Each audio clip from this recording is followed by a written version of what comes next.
have a Bible with you, I'd like you to turn it to Romans chapter 1. Romans chapter 1. And the reason I went to Texas A&M University is because I heard all Aggies get to go to heaven, Kent. And that's because they never reached the age of accountability.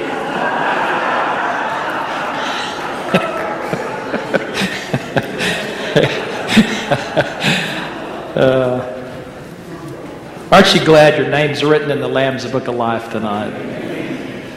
You know, I come from a family of a lot of doctors, 4 medical doctors and 2 of us preachers. And my mama named us all, our middle names begin with G. And at one time there were 5 Dr. G. Forts on the mission field. The International Mission Board got that confused, and my wife and I got our first prayer calendar, and they had us in the wrong country, and I was married to the wrong woman. So that wasn't very encouraging to me. And I was here in the States. I was speaking at a church, and my 3 daughters were born in South Africa, and my son was born in our village there in Botswana. But my daughter was asked by someone at the church after I spoke, said, "Well, now, Sugar, what kind of doctor is your father?" And she was about 10 or 11, and she thought for a minute, and she said, "I think he's the kind that doesn't do you any good." So that's what you got tonight. And but that is why I say the greatest privilege we have is to have our name written in the Book of Life. No higher calling than that. No greater name you could be called than Child of the King.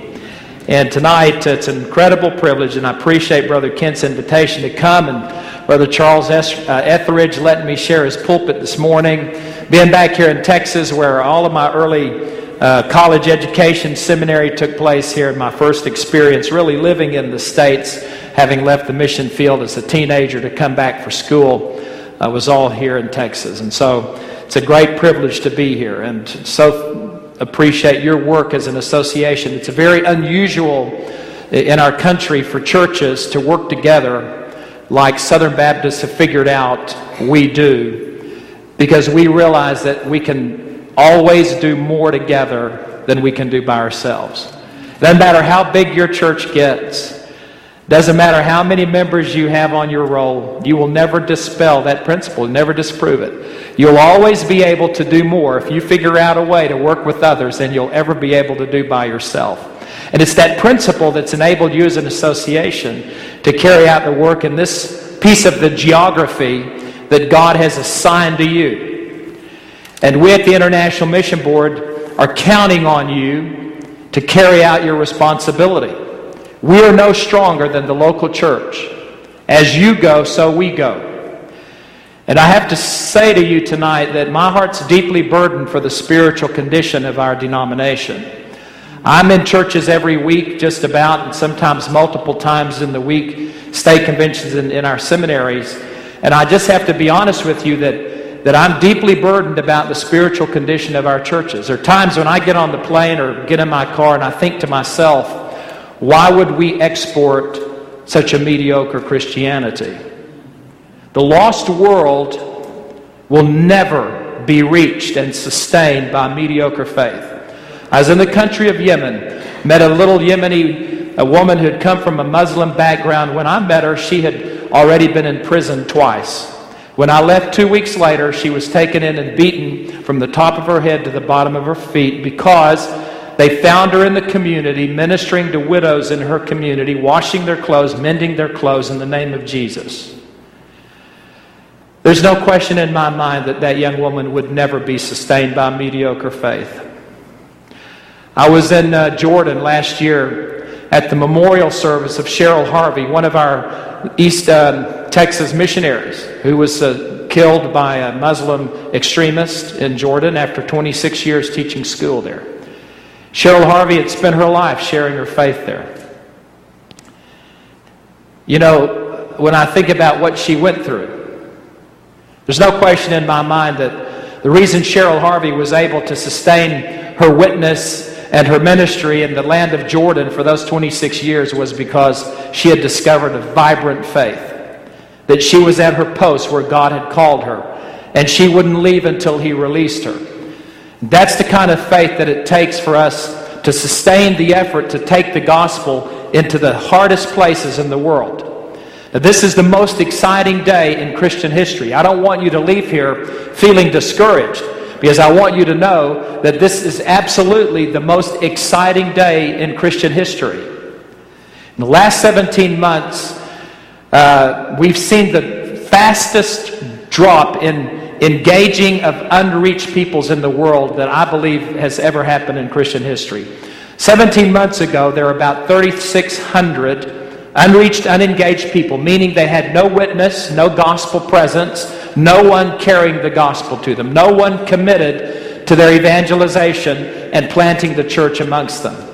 And in the last 17 months, that number has dropped from over 3,600 to 2,983.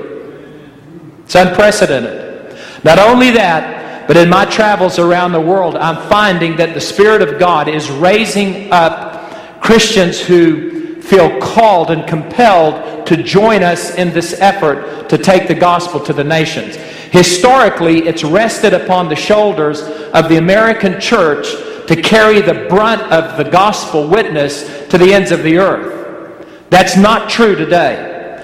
I was in Romania meeting with a group of gypsies there, Roma gypsies. My associate vice president attended one of their churches of 10 baptized adult believers, and on that day they commissioned 3 of their members to go as foreign missionaries. I was invited to come to Germany to address a group of German pastors, 650 of them, the majority of them under the age of 40. Most of them had come out of Russia, and at reunification they had been invited to come back into Germany, but they came back with a vibrant faith. And this is what they asked me to do. They said, Dr. Fort, we want you to come and preach to us about the role of the pastor and the Great Commission. These German believers, it's the brightest spot in Europe, are beginning to get a vision for taking the gospel to the nations. When I was there already, they've extended a gospel witness into Israel. I was in Switzerland to meet with a group of missionaries who are targeting reaching Jews around the world.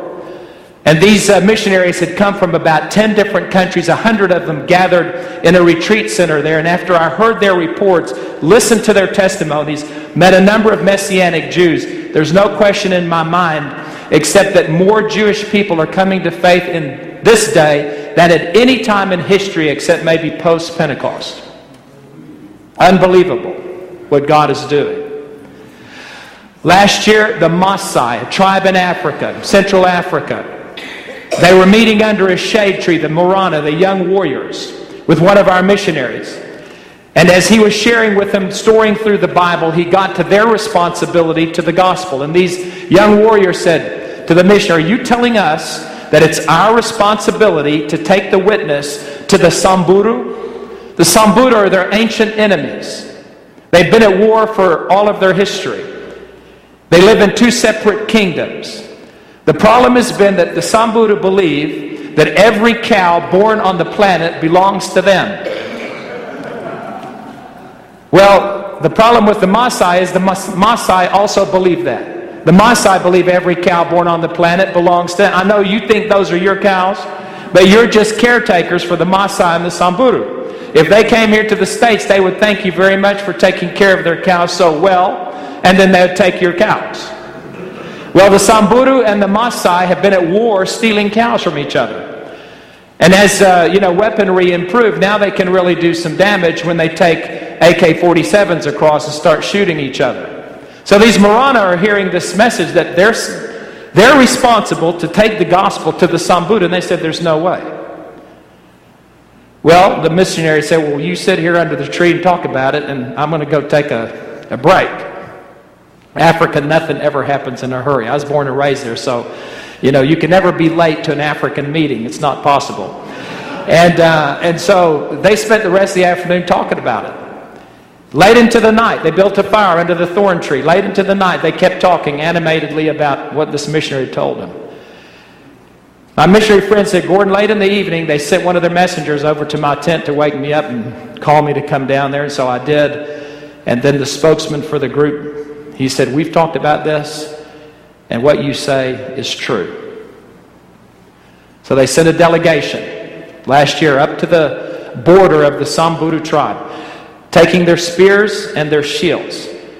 the Samburu sent a delegation to meet them at the boundary and said, "What are you doing here?" And they said, "We've come with a very important message." Now they were suspicious. The Samburu thought they're up to some trick here. And so finally the Samburu said, "Okay, if you want to come over and talk to us, then you leave your shields and your spears here." For a Maasai, that's unheard of, especially a young warrior. So they talked together for a little bit and they agreed. Laid down their shields and their spears. And this delegation went across completely helpless under the care of the Samburu. Went to their paramount chief's village, got out there with an interpreter, began to talk with them, and shared the gospel with them. And today there's a Samburu church. Unprecedented in Christian history. I was in Cuba last January with 180 Cuban laymen, most of them young lay pastors, 80 young lay pastors. The others were home missionaries, men and women, sitting in a room. Castro government, first time they'd given them open permission to have a gathering, such as we're having here tonight. I sat there and I listened to their testimonies about how they were sharing the gospel. They said, "Dr. Ford, our Cuban Baptists, we have given a direct witness to over 73% of our population. Either giving a tract or a personal verbal witness." They said in the next 10 years, our goal is to baptize 800,000 new converts. And here's what they told me. They said, "We know we're going to hit at least 600,000. So we thought we'd stretch our faith a little bit." They want to be involved in foreign missions. They want to send missionaries, but their government won't let them. 750 members in their Baptist Medical Dental Fellowship. I met with the president of their Baptist Medical Dental Fellowship, and he said, "Dr. Ford, these other third world countries are underserved with medical care. We have an excess in Cuba, so they send recruiters to our country to recruit doctors, nurses, people in the medical care profession." When we heard about it, we started sending our Baptist members to apply for those jobs. Said, "We now have 4 of our Baptist doctors in 4 different countries. They are missionaries on our behalf." And they said, "Get this, our government's paying the tab." It's amazing what's happening. And in this global advance of the gospel, breakthroughs on every front, you hear perhaps as you look at the news and you may think, well, what about the Muslim world? We're seeing more Muslims come to faith in this day and time than any time in Muslim history. I've met 3 different Iranian believers who have told me, one in D.C., one down in Florida, who said, "Dr. Ford, when we get a visa to go home to visit our families, it's not uncommon for us to be in the home with our family. As the sun sets, people from the community begin to gather at our back door, and then they begin to come in our house one by one and sit in the living room and ask us to share with them the gospel of Jesus Christ." The university students, before Ahmadinejad was removed, said, "Listen, tell the American church not to pray that God would remove him. He is the best advertisement we have for Christianity." I never would have thought that. They said the university students listen to his radical rhetoric, and they know that if that's Islam, there must be a better way. We've identified at least 126,000 baptized believers.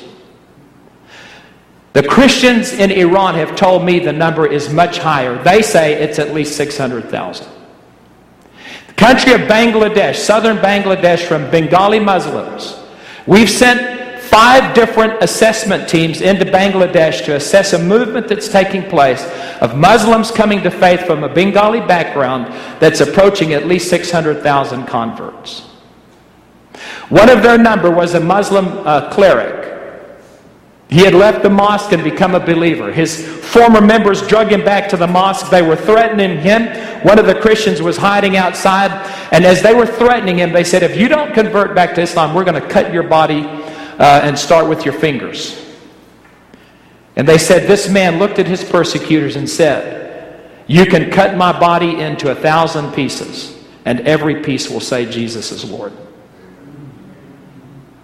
And after they beat him, they let him go. And the movement continues today. Unprecedented. I was in India about 4 weeks ago with my wife, and There's a movement of Hindus coming in the Bhojpuri area of northeast India from the Bhojpuri people, a Hindu people, that is now approaching 1 million converts. In the Orissa province, 2 years ago, there was a time of unrest reported in the U.S. press, and they didn't tell us why, but the reason that homes were being burned in Orissa, these were Christians' homes.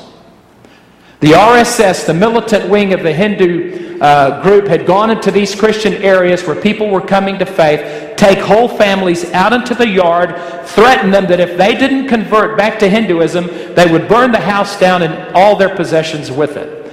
And they burned over 500 homes. What would cause someone to stand and watch their house burn up with everything they own in it, if not for the power of the gospel? It's an unprecedented time in Christian history. And the question tonight, as you're having your annual associational meeting and as you're thinking about your corner of the world, this is one speck on the globe, but where there are souls that are lost, it's an important piece of geography. And as you reach your communities and as you work in your church, and as your church begins to carry out its role and mission, don't forget that from your church you can go anywhere in the world. There's no such thing as a small church, only small vision. I was pastor of a little rural church here in Texas. When I was going to Texas A&M as a junior, I began to pastor the mega church of Macedonia Hicks Baptist Church out near Caldwell. First Sunday I was there were about 23 members. I told Brother Church this morning, I said at Pine Street, I said, there's a lady there who voted for me to be her pastor because I had a good haircut. Now I was in the Court A&M, so I didn't have a choice. But that was the high bar of what it took to be the pastor of the Macedonia Hicks Baptist Church. Not theology, no.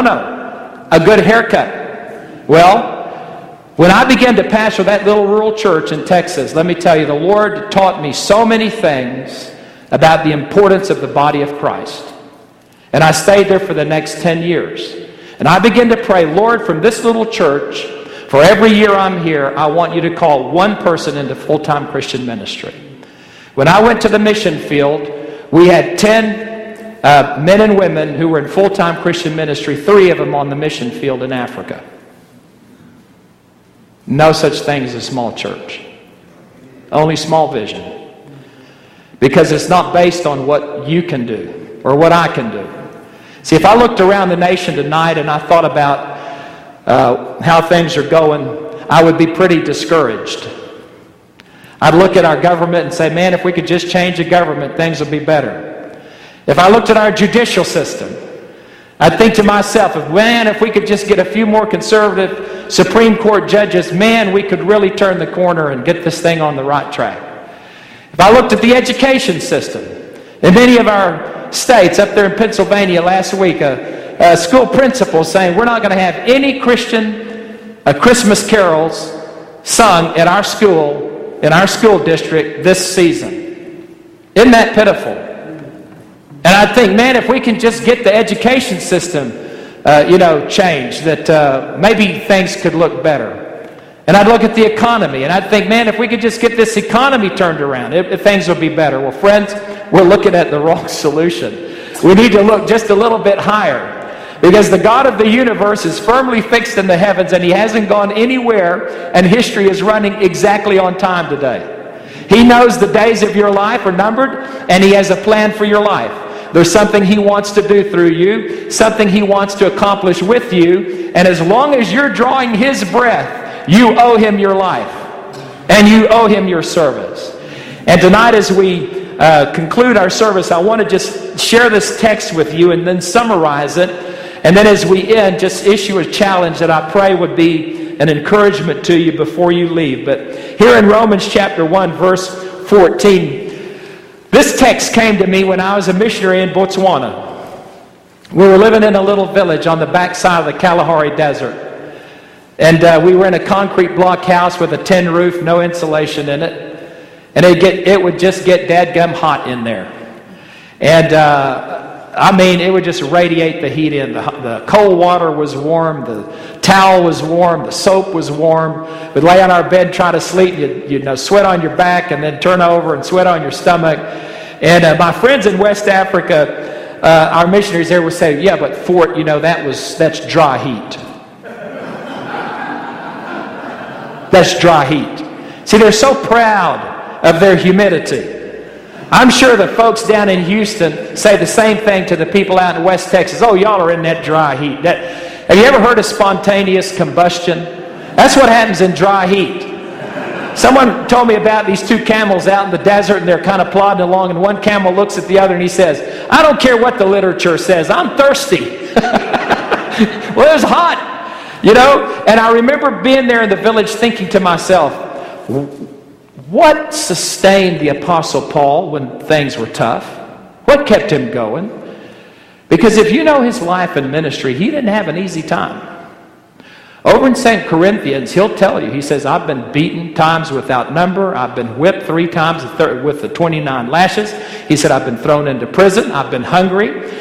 He said, I've been in danger. He said, I've been shipwrecked. That just didn't sound like a whole lot of fun to me. But he kept going in spite of the opposition.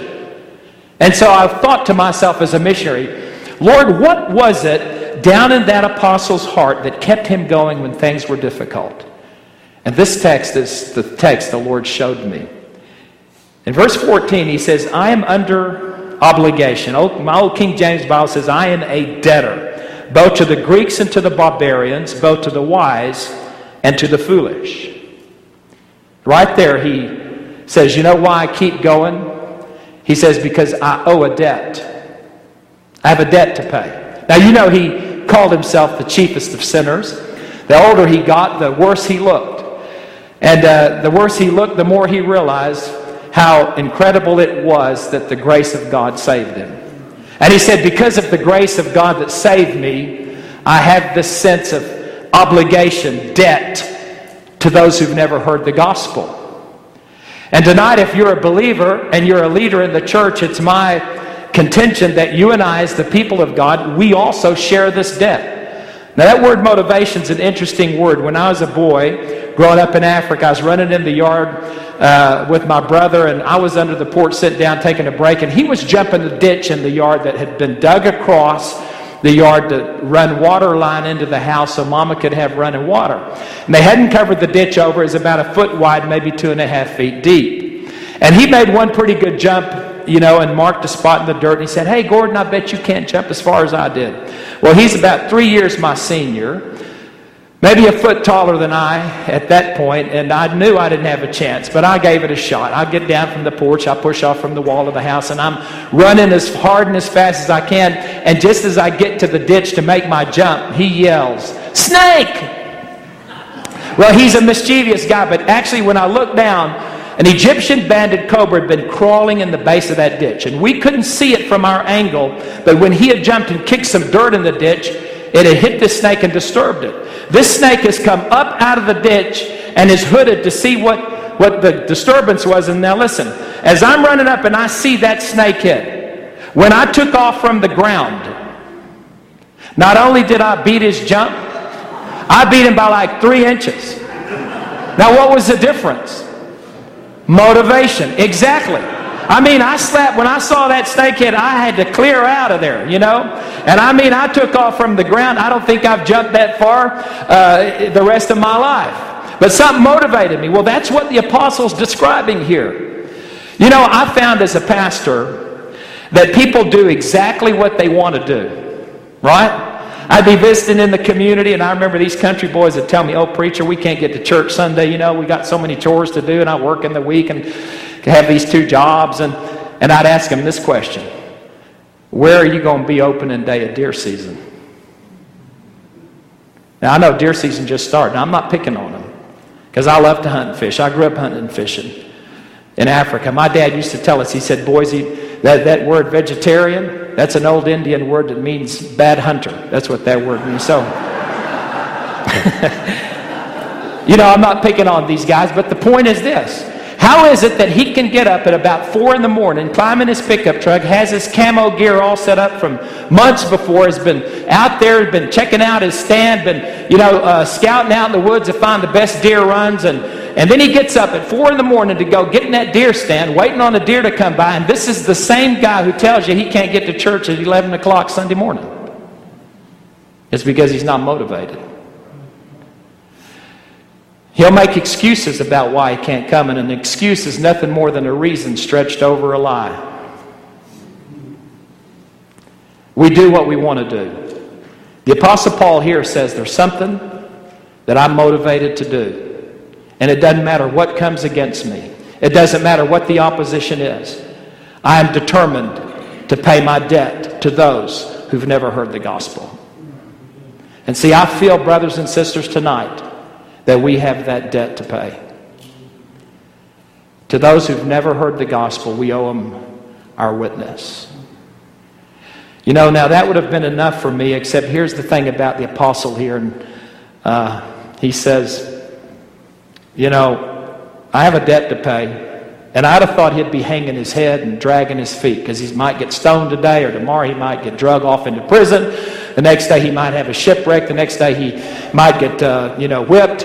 And I think he'd kind of dread that. But look at his heart. In the next verse, he says, not only do I have a debt to pay, but verse 15, so for my part, listen to this. He says, everything that is within me, he says, I'm eager to preach the gospel to you also who are in Rome.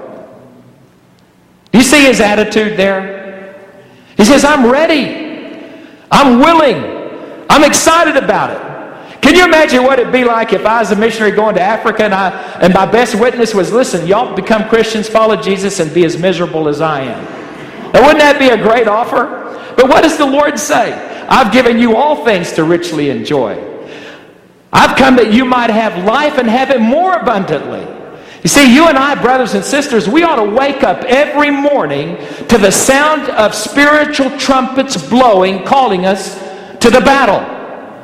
Flags unfurled, trumpets sounding. Before your foot hits the floor, you know the God of the universe is firmly fixed in the heavens. History's running right on schedule.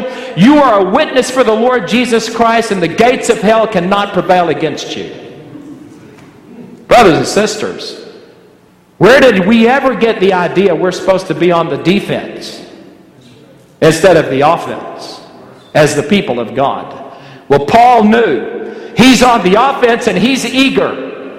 When we got to Richmond, Virginia in 2004 to take up our new responsibility, I was leaving my house to go to work one morning, and as I left the house, there's a traffic light near our house, and I got there, and this young teenager pulls up next to me in a white Ford Mustang, and he looks over at me and he hits his accelerator.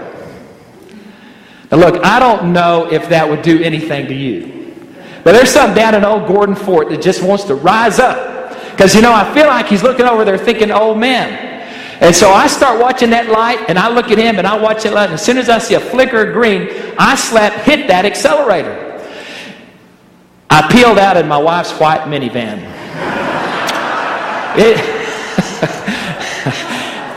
Ken, he was so far up there in front of me, it wasn't even funny, but I felt better, right? I felt better. See, that's what the apostle's describing here. Listen, think about this. I mean, he's been beaten, he's been stoned, he's been thrown into prison, he's been shipwrecked, he's been hungry, he's been cold, and he's excited about it. He's excited about it. Friends, that ought to be our heart condition tonight when we leave this place. Oh God, the privilege of serving you in your kingdom for your great name's sake. And do you know why he could do that? Because he says, I'm not ashamed of the gospel. Because it's the power of God unto salvation to all who believe. You see why he could be excited? I think some of us in our country here have lost our confidence in the power of the gospel. We just don't think it works anymore. We just have forgotten that it changes people's lives. And that tonight is just as relevant and powerful as it ever was. He's the same yesterday, today, and forever. He doesn't change. With him there is no shadow of turning. And on this night, in His world, His history is running exactly on time. And one day when you and I step into eternity and He wraps this whole thing up, do you know what you're going to find in heaven? And this is what has sustained my heart since 2004, working with our 5,000 missionaries in about 186 countries, and feeling the weight and the pressure of the lostness of the world, the billions who've never heard the gospel, and thinking, God, how are we going to do this? But one day in eternity, when we get there and He wraps it up, we're going to look around the throne room, and what are we going to see there?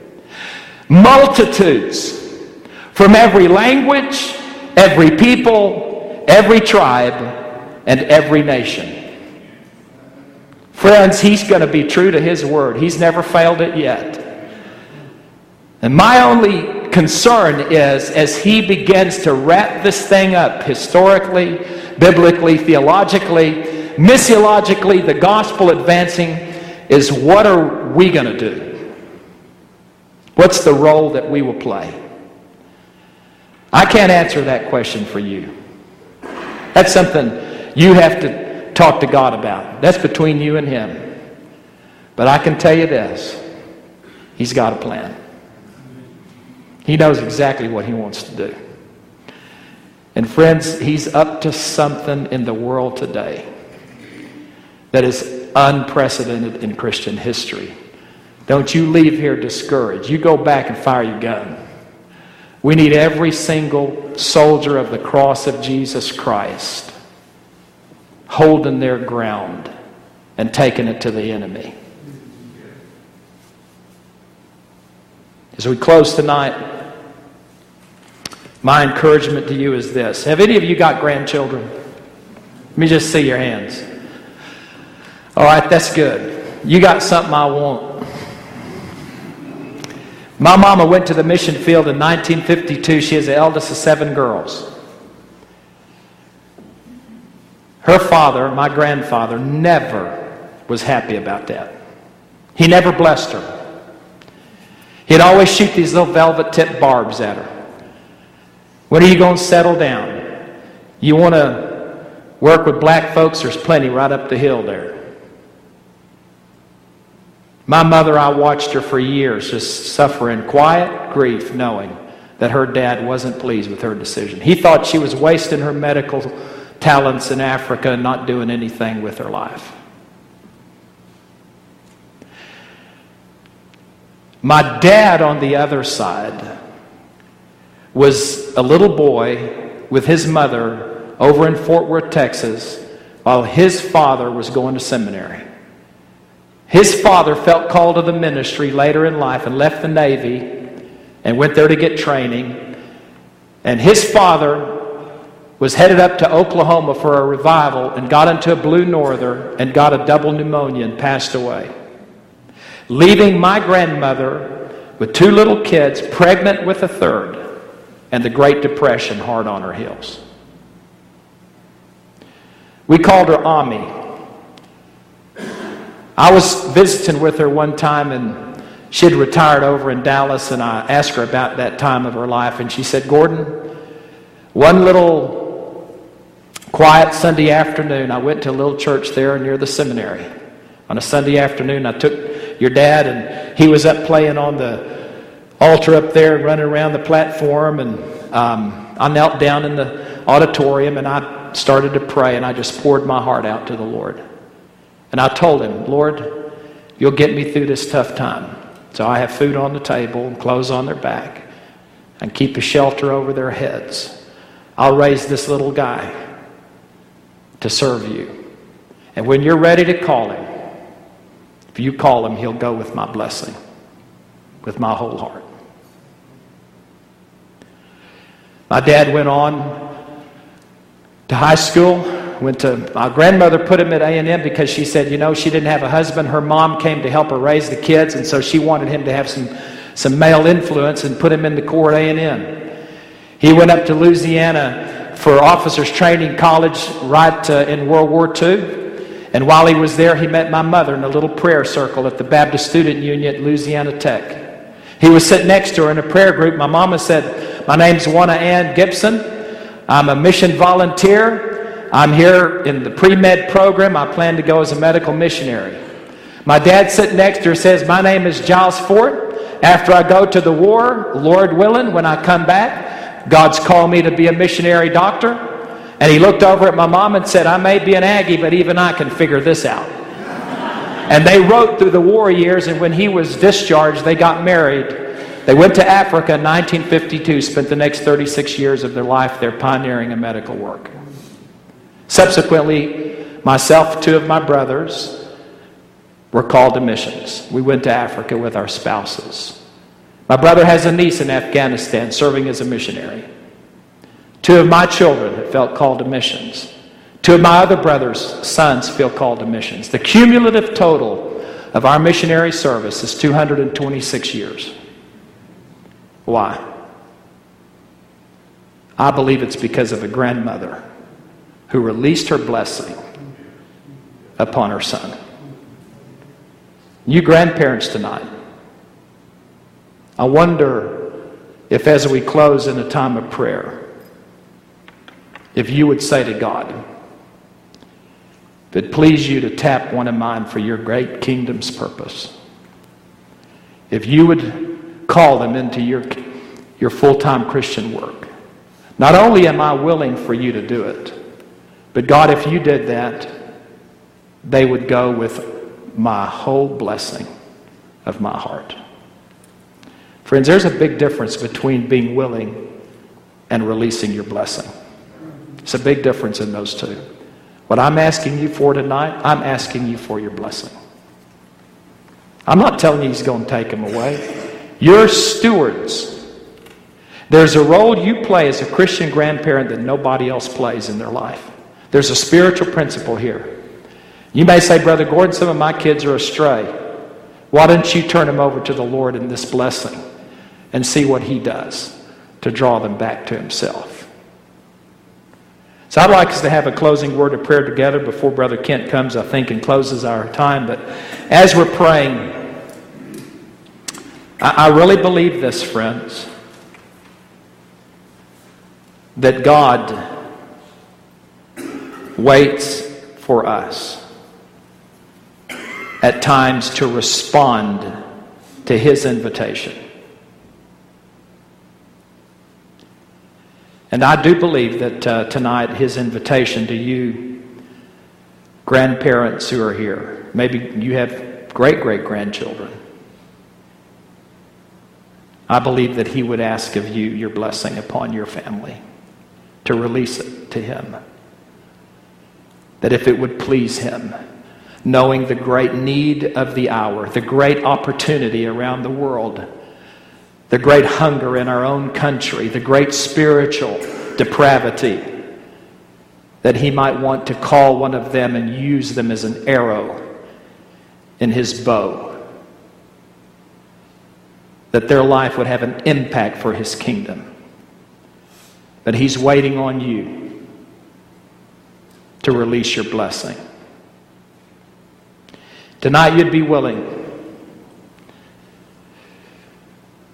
I wonder if you would just quietly stand where you are.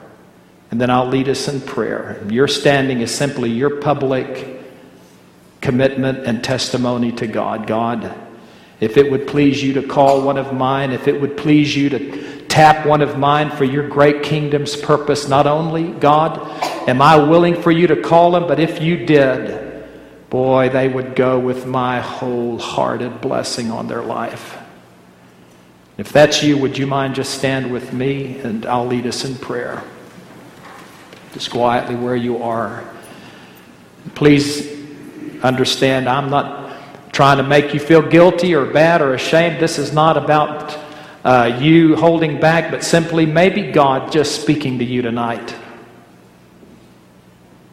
And you would respond to His invitation. So, Father, as you look in this room tonight, there are generations represented here.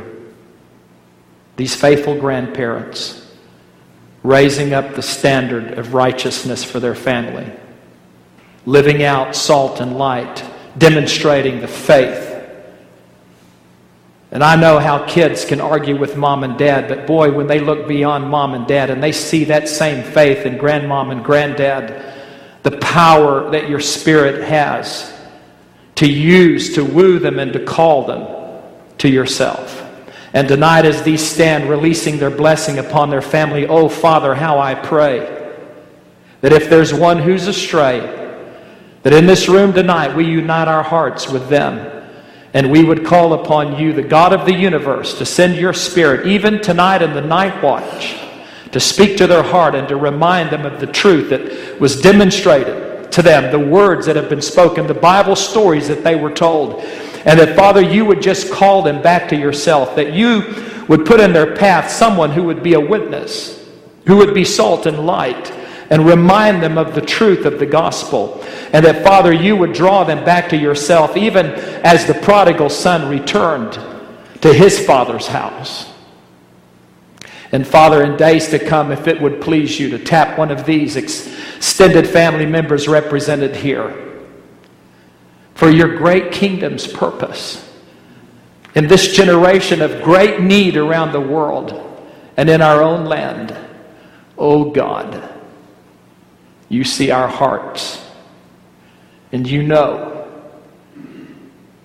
that our wholehearted blessing will rest upon them if it would please and honor you. In the name